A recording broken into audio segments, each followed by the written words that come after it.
सोलापूर महापालिकेच्या अतिक्रमण विभागाने शहरातील अतिक्रमणांवर सुरू केलेल्या मोहिमेअंतर्गत आज शनिवारी नई जिंदगी परिसरातील नवजीवन शाळेवर अतिक्रमण विरोधी कारवाई करण्यात आली। या कारवाई दरम्यान पोलिसांचा मोठा बंदोबस्त ठेवण्यात आला होता। महापालिका प्रशासनाकडून शहरातील विविध भागांमध्ये रस्ते, सार्वजनिक जागा आणि सरकारी मालमत्तांवरील अतिक्रमणांवर गेल्या काही दिवसांपासून मोठ्या प्रमाणात कारवाया करण्यात येत आहेत। त्याच मोहिमेचा भाग म्हणून आज सकाळी महापालिकेच्या अतिक्रमण विभागाचे अधिकारी, कर्मचारी तसेच पोलीस दल घटनास्थळी दाखल झाले। शहर अभियंता विभागाच्या देखरेखीखाली आणि पोलिसांच्या सुरक्षेत नवजीवन शाळेच्या आवारातील व शेजारील अतिक्रमित बांधकाम, शेड तसेच रस्त्यालगत उभारलेले लोखंडी आणि सिमेंटचे बांधकाम हटवण्यात आले। महापालिकेच्या पथकाने जेसीबीच्या साहाय्याने ही कारवाई पार पाडली। सुरुवातीला काही स्थानिक नागरिक आणि शाळेच्या व्यवस्थापनाकडून कारवाईला विरोध करण्यात आला, मात्र पोलिसांच्या उपस्थितीत कोणताही अनुशासन भंग होऊ न देता ही कारवाई शांततेत पार पडली।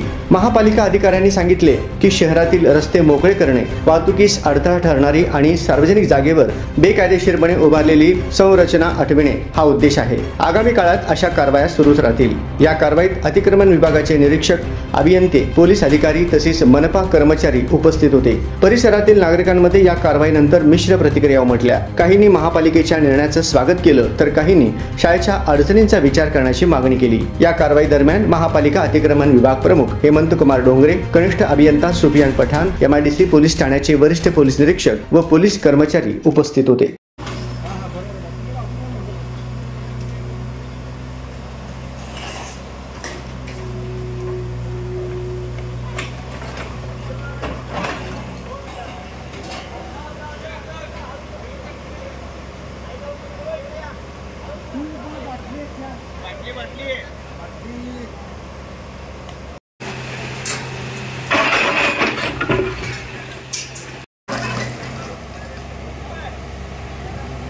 ध्यान दे।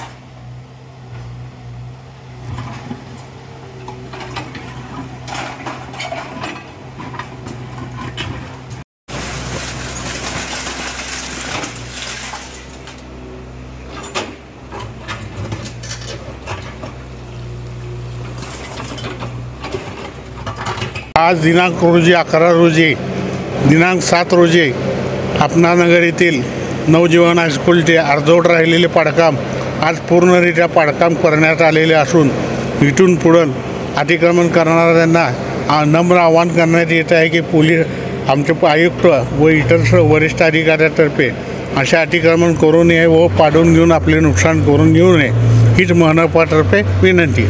सर, काढलेल्या अतिक्रमणाचा अवजारा जो आहे तो केव्हा उचलणार आणि कोण उचलणार आहे? ड्रोन ऑफिस केव्हा उचलणार आहे त्याचे? आम्ही आता लगेच आमचे दत्तार साहेब आम्ही पत्र देऊ, लगेच उचलालो सोमवारपासून प्रयत्न राहतील। मागच्या वेळेस कारवाई पूर्ण का झाली नव्हती? वेळेअभावी आणि इथून पुढे परत दुसरे अतिक्रमण ठीक आहे, थँक्यू। आपल्या नगरच्या स्थानिक लोकांची तक्रार होती रस्त्याबाबत, तेव्हा या महानगरपालिकेची कार्यवाही यापूर्वी आली होती, परंतु ती येथील स्थानिक लोकांनी विरोध केल्यामुळे ती कारवाई मध्यंतरी थांबवण्यात आली होती।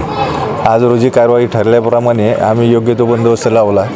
संबंधित जी समोरची पार्टी आहे त्यांना आधीच बोलून ताकीद दिली होती। त्यांनी आश्वस्त केलं होतं की आज आम्ही कुठलाही अडथळा आणणार नाही, त्यामुळे सदरची कारवाई ही शांततेत पार पडलेली आहे। एकूण किती पोलिसांचा बंदोबस्त होता? 50 पोलीस होते, 7 अधिकारी आणि 50 कर्मचारी।